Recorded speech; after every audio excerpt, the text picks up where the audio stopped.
আর নবী মানুষের ভিতরে কিছু মানুষ আছেন মাইয়াকুলু যারা বলে আমান্না বিল্লাহ, আমরা ঈমান এনেছি আল্লাহর উপরে, ওয়া বিল ইয়াউমিল আখির এবং পরকালের উপরে, কিন্তু আল্লাহ বলতেছেন no but in fact they are not believers ওয়া মা হুম বিমুমিনিন, আসলে এরা মুমিন না, এরা টাটকা মুনাফিক।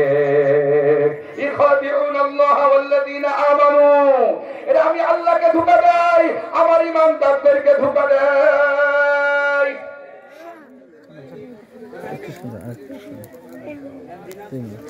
আমাদের হাতে যখন মুক্তিযোদ্ধার পতাকা তুলে দিল তখন তো হলো না,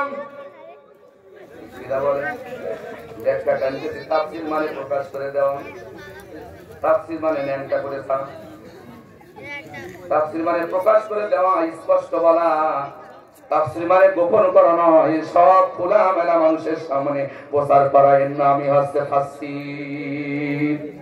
সুবহানাল্লাহ ধরে পান। আপনি মাইখার ভাইতে এই নিয়ে চলে যাবেন, আল্লাহ দুর্মুজ বাহিনী কবরে আল্লাহ সেট করে রাখছে, কথা কর ঠিক কিনা? এখন আপনারা যত মারবেন আজকে মারেন, কোনো আপত্তি নেই, কিন্তু আমরা কবরে মার খাইতে রাজি না, চিল্লায় বলুন ঠিক কিনা? আমরা আখিরাতে মার খাইতে রাজি নই।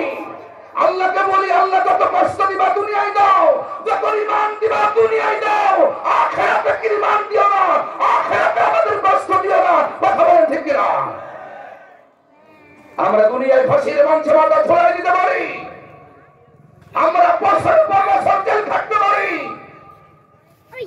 কিন্তু আমরা মুনাফিকের মধ্যে রাজি না।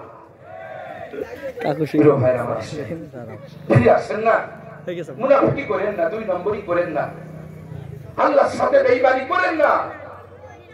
আপনার মুখের থাকবে এক কথা, অন্তর থাকবে আলাদা, এর নাম মুনাফিকি, নেফাকি। আর মুনাফিকি যারা করবে তাদের জন্য 7টি জাহান্নামের সব চাইতে নিকৃষ্ট জাহান্নাম আল্লাহ ব্যবস্থা করেছেন, কথা বলেন ঠিক কিনা? প্রিয় আমার বন্ধুগণ, আপন চলে খেয়াল করো আমার যুবক ভাইরা,